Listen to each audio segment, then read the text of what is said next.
오늘은 주기도문 마지막 시간입니다. 바로 13절에 있는 나라와 권세와 영광이 아버지께 영원히 있사옵나이다. 아멘. 이 부분을 가지고 함께 말씀을 나누기를 원합니다. 이 부분은 송영입니다. 송영은 하나님이 우리의 전부라는 사실을 인정하고 고백하는 것입니다. 이것은 하나님 아버지에 대한 우리의 태도를 잘 보여줍니다. 하나님 아버지에 대한 우리의 태도는 어떠해야 할까요? 함께 깨우쳐 보기를 원합니다. 첫째로 하나님 아버지에 대한 우리의 태도는 바로 충성서약인 것입니다.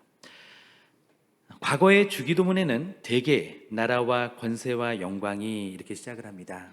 그런데 오늘 본문에는 대개라는 표현이 빠져 있죠. 여기에 해당하는 원문의 단어가 생략 가능했기 때문에 대개라는 말이 있다가 사라진 것입니다.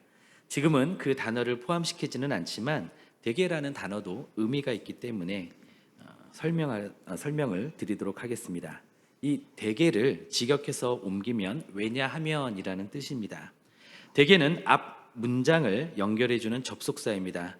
앞에서 말한 것에 대해 왜냐하면 이러이러하기 때문입니다 라고 이유를 말하는 것이죠. 구체적으로 연결을 시켜보면 이렇습니다. 제가 양식을 구하는 것은 주님이 양식을 가지고 계시기 때문입니다. 제가 권세를 구하는 것은 주님이 권세를 가지고 계시기 때문입니다. 그리고 죄를 사하여 달라고 구하는 것은 주님에게만 죄사함의 권세가 있기 때문입니다. 그런데 우리는 이 말을 하나님께 핑계를 대는데 사용할 때가 많은 것 같습니다. 주님, 저는 순종할 수 없어요. 왜냐하면 지금은 먹고 사는 문제로 겨를이 없거든요. 주님, 저는 봉사할 수 없어요. 왜냐하면 지금은 너무 바쁘거든요.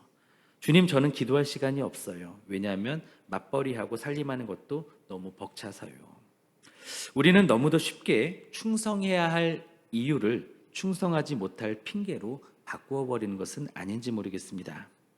그리고 오늘 나누는 주기도문의 이 부분은 우리가 사용하는 어휘 중에서 가장 무게 있는 세 개의 단어를 한데 묶습니다. 바로 나라, 권세, 영광인 것이죠. 예수님께서 이 기도를 가르쳐 주실 당시의 상황은 어땠습니까? 그 당시에 실제로 나라와 권세와 영광은 과연 누구의 것이었을까요? 주님께서 주기도문을 가르쳐 주신 그때에 로마 제국은 모든 나라가 황제에게 속했고 또한 그래야 한다라고 선전했습니다.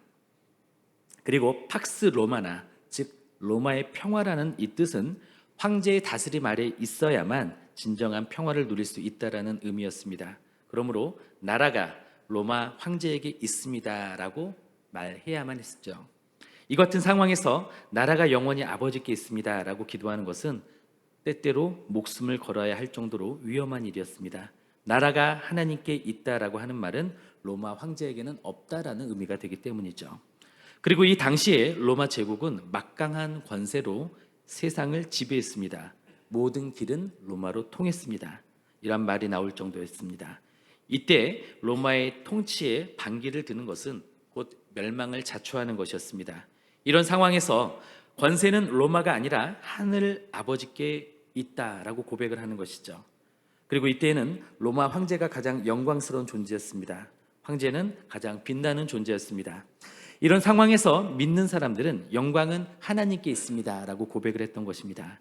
종합하자면 이 고백들은 나라와 권능과 영광이 하나님께만 있습니다. 나는 오직 하늘 아버지께 충성을 다하겠습니다 라는 뜻이 됩니다. 이 고백을 뒤집으면 나라와 권능과 영광이 이 세상 누구에게도 있지 않습니다. 나는 사람이 아니라 오직 하나님 아버지께만 충성을 다하겠습니다 라는 뜻이 되는 것이죠. 이러한 배경에서 하나님의 나라와 권세와 영광을 구한다는 것은 목숨을 건 충성 서약이 되는 것이었습니다. 최근에 미국 47대 대통령 취임식 때에 도널드 트럼프 대통령이 선서를 했습니다. 영부인은 그의 옆에 나란히 서서 아브라함 링컨의 성경책과 트럼프 모친의 성경책을 들고 있었습니다. 트럼프 대통령은 오른손을 올려서 선서를 합니다. 나 도널드 존 트럼프는 대통령 직책을 성실히 수행할 것이며 최선을 다해 미국 헌법을 보존, 보호, 수호할 것을 엄숙히 선서합니다. 하나님이여 도우소서. 청교도 정신으로 건국된 미국은 어떻습니까? 세계 최강대국입니다. 이 최강국의 대통령이라 할지라도 모든 나라와 권세와 영광이 하나님께 있다라는 것을 인정하게 합니다. 그래서 대통령 자신도 나라의 질서를 세우기 위해 하나님께 위임받은 청직이라는 사실을 고백하는 것이죠. 트럼프 대통령의 그와 같은 선서가 진실하게 그 임기 말까지 잘 지켜지기를 바랍니다. 우리 또한 마찬가지입니다. 나만의 왕국, 자기 주장, 자신이 영원할 것 같은 모든 착각을 버리고 맡겨주신 일에 최선을 다해서 청지기적인 삶을 살겠노라고 결단하기를 원합니다. 그리고 트럼프가 했던 것처럼 하나님이여 도우소서라고 하며 충성을 선언하기를 원합니다. 우리가 주기도문을 할 때마다 이것을 되뇌이면 좋겠습니다. 하나님의 아버지에 대한 우리의 태도는 어떠해야 할까요? 둘째로 이것은 진실 서약인 것입니다. 영원히 있사옵나이다. 여기에서 영원이라는 것은 과거로부터 미래로의 모든 시간을 말합니다. 또한 시간에 제약이 없는 무궁한 그 때를 의미하는 것이죠.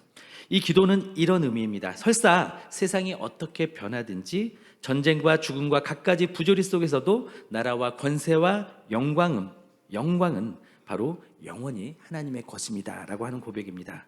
어떤 상황 속에서도 당신의 영광은 나타날 것이고 당신의 나라가 임할 것이며 당신의 뜻이 이루어질 것입니다 라는 고백이 되는 것입니다. 또 구약 성경에 보면 하나님께서 아브라함에게 영원한 언약을 세우셨는데요, 창세기 17장 7절에서 이렇게 말씀합니다. 내가 내 언약을 나와 너 및 내 대대 후손 사이에 세워서 영원한 언약을 삼고 너와 내 후손의 하나님이 되리라. 하나님은 아브라함과 영원한 언약을 세우셨을 때 지속적이고 변하지 않는 약속을 강조하신 것입니다.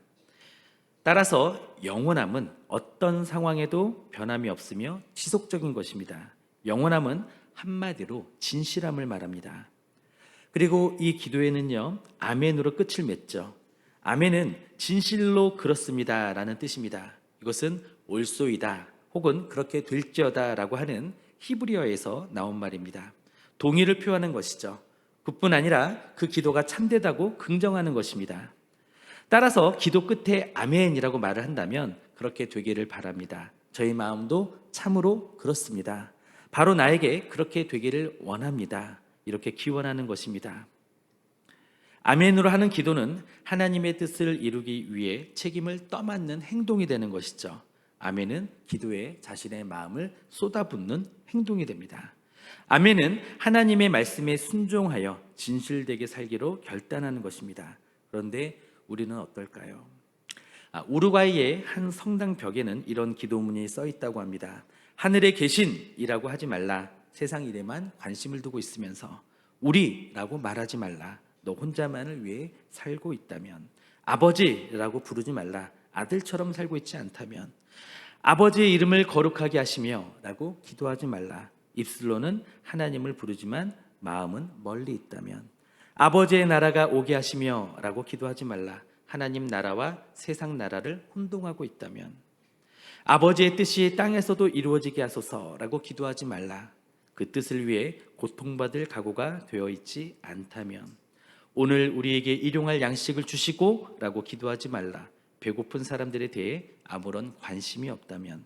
우리가 우리에게 잘못한 사람을 용서한 것 같이 우리 죄를 용서하여 주시고 라고 기도하지 말라. 누구에겐가 아직도 앙심을 품고 있다면. 우리를 시험에 빠지지 않게 하시고 라고 기도하지 말라. 죄 지을 기회를 찾아다니고 있다면. 악에서 구하소서 라고 기도하지 말라. 악에 대항해 싸울 마음이 없다면. 아멘이라고 말하지 말라. 아버지의 말씀을 심각하게 받을 마음이 없다면. 김영봉 목사님은 주기도문을 가장 위험한 기도라고 표현을 하십니다. 그리고 이렇게 말합니다. 주기도문에 숨겨진 가시에 자신의 옛사람이 찔려 죽을 때까지 계속 기도해야 한다. 이렇게 강조합니다. 또 헨리 나우에는 제대로 기도하려면 용기가 필요하다고 말합니다. 우리가 누리던 것을 포기해야 하고 편안하게 느끼던 것을 떠나야 하기 때문이죠. 주기도문을 제대로 기도로서 드리게 된다면 우리의 삶은 더 이상 전과 같이 될 수가 없습니다. 그 변화가 우리의 옛사람에게는 크나큰 위협이 되기 때문이죠. 옛사람이 죽어야 하기 때문입니다. 우리는 기도가 우리의 삶에서 나타나도록 진실해지기를 이 아침에 결단하기를 원합니다. 하나님의 아버지에 대한 우리의 태도는 어떠해야 할까요? 셋째로, 이것은 하나님 아빠를 좋아하는 아이의 고백인 것입니다. 주기도문에는 6가지 강구가 있습니다. 처음 세 강구는 하나님의 영광에 대한 것입니다. 그래서 하나님의 이름과 뜻을 구합니다. 그리고 나머지 세 강구는 바로 우리의 필요를 구하는 것입니다. 양식과 용서와 구원을 구하는 간구이죠. 그런데 13절의 이 부분은 특이한 표시가 있습니다. 한번 13절을 자세히 보실래요? 우리가 읽었던 본문에 어떤 표시가 있습니다. 어떤 표시가 있죠? 괄호 표시가 있죠. 그 이유는요, 이 부분이 성경의 모든 사본에 들어가 있지 않기 때문입니다. 이 부분은 고대 사본 일부에만 들어가 있습니다. 그렇기 때문에 우리는 예수님께서 이 구절을 직접 말씀하셨는지 직접 말씀하시지 않은 부분인데 후에 첨가가 된 것인지 모릅니다. 그러나 요아킴 예레미야스라고 하는 신학자는 이 문제에 대해서 이렇게 말합니다. 예수님은 주기도문에서 송영을 말씀하지 않았지만 송영을 드리는 것에 대해서는 찬성하셨음이 분명하다. 그리고 기도에 송영을 추가하는 이것은 예수님이 활동하시던 시대에는 누구나 아는 사실이기도 했습니다. 그들은 기도 끝에 이 송영 부분을 붙이고는 했습니다. 그리고 우리가 아까도 우리 집사님이 대표 기도를 했는데 그 다음에 성가대에서 주님이 높고 위대하심을 하면서 화답하면서 찬양하는 모습이 있었죠. 그런 성격을 가지고 있었던 것입니다. 그래서 마지막 이 부분은 예수님이 가르치지 않았어도 당연히 하셨을 것입니다. 그러한 학자들의 견해가 있습니다. 저 또한 이 부분은 예수님이 직접 말씀하시지는 않았지만 후대에 괄호 안의 내용으로 삽입되었다라는 견해가 옳다라고 생각을 합니다. 구약에서 계시하신 하나님의 대표적인 이름이 있죠. 여호와입니다. 무슨 뜻이죠? I am who I am. 나는 스스로 존재하는 자니라라는 뜻입니다. 자존자라는 의미이죠. 나는 나다라는 것이 아니라 나는 스스로 존재한다. 이게 어떤 말이죠? 하나님은 스스로 영광스러우시고 하나님의 나라와 권세는 그 자체로 영원하다라는 뜻입니다. 우리가 기원한다고 해서 하나님이 더 높아지거나 더 영화로워지거나 하나님이 더 강해지시는 그런 것은 아닙니다. 우리가 노력해서 보탤 수 있는 것도 아니죠. 그렇기 때문에 송영이라는 것은 하나님께 무엇인가를 기여하는 것이 아니라 우리의 진심을 표현하는 것이 됩니다. 그리고 주기도문은 어떻게 시작합니까? 하늘에 계신 우리 아버지여 라고 시작을 합니다. 그리고 마지막 부분에서는 나라와 권세와 영광이 아버지께 영원히 있사옵나이다 이렇게 끝나죠. 이것은 한마디로 자녀가 아버지께 드리는 기도입니다. 이런 이유로 저는 예수님께서 기도의 마지막 이 부분을 직접 가르치셨다고 생각하지는 않습니다. 이렇게 한번 생각해 볼까요? 부모가 자녀에게 나는 너를 사랑해 라고 자녀에게 항상 그 사랑을 확신시켜 주지요. 그런데 부모가 자녀에게 이렇게 가르치지는 않습니다. 너는 나를 사랑해야 돼. 나한테 사랑한다고 말해봐. 이렇게 하지 않죠. 사랑은 마음에서 우러나야 하는 것입니다. 그렇게 마음에서 우러나온 진솔함은 이 세상 무엇과도 바꿀 수가 없는 것이죠. 그런데 시켜서 억지로 사랑해요 라고 말하게 한다면 그것은 그야말로 억지가 되는 것이죠. 우리는 그러한 것보다는 진솔함을 원합니다. 예를 들면 자녀들의 유치하고도 꾸밈없는 표현은 부모에게는 이 세상 그 무엇과도 바꿀 수 없는 기쁨이 됩니다. 어느 날 아빠가 출근을 하려고 현관에 앉아서 구두를 신고 구두끈을 묶고 있습니다. 그런데 아들이 달려와서 아빠의 등을 끌어안으면서 아빠 가지마, 나랑 놀자, 나는 아빠가 좋단 말이야 이렇게 말을 한다면 아빠는 그 말이 무척 기쁠 것입니다. 차마 출근으로 향하는 발걸음이 떨어지지 않을 것입니다. 또는 어느 날 유치원에 다녀온 딸이 엄마 그림을 그려왔습니다. 엄마의 얼굴이 아주 아름답게 표현되지는 않았습니다. 그럼에도 불구하고 그 밑에 엄마 사랑해 라고 삐뚤삐뚤 철자법도 틀린 글씨로 표현을 하고 글귀를 적어 놓았습니다. 그날부터 그 그림은 바로 엄마의 보물이 됩니다. 완성도가 높은 그림이 아니죠. 그리고 팔 수 있는 그림도 아니죠. 그렇지만 엄마는 그 아이가 그 시간에 아이가 유치원에서 나를 생각하면서 나를 그렸구나, 나한테 사랑한다라고 하면서 아이가 표현할 수 있는 최대의 표현을 했구나라고 생각하면서 감동하고 또 감동합니다. 그리고 그 그림을 사진으로 찍어서 카톡 대문에 올려놓을 것입니다. 저는 그래서 주기도문의 시작과 끝을 유치하게 표현하고 싶습니다. 하늘에 계신 우리 아버지여, 나라와 권세와 영광이 아버지께 영원히 있사옵나이다. 이것을 달리 표현하고 싶습니다. 하늘에 있는 나의 참 아빠, 나는 아빠가 참 좋아요. 이렇게 표현하고 싶습니다.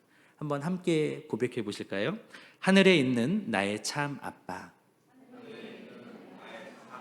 나는 아빠가 참 좋아요. 아멘. 바라기에 우리는 주기도문을 암송하면서 충성심과 진실함이 커지기를 원합니다. 그뿐만 아니라 부족하고 연약한 우리지만 참 좋은 우리 아버지께 나는 아빠가 참 좋아요 라고 날마다 순수하게 고백하시기를 예수님의 이름으로 축원드립니다. 기도하시겠습니다.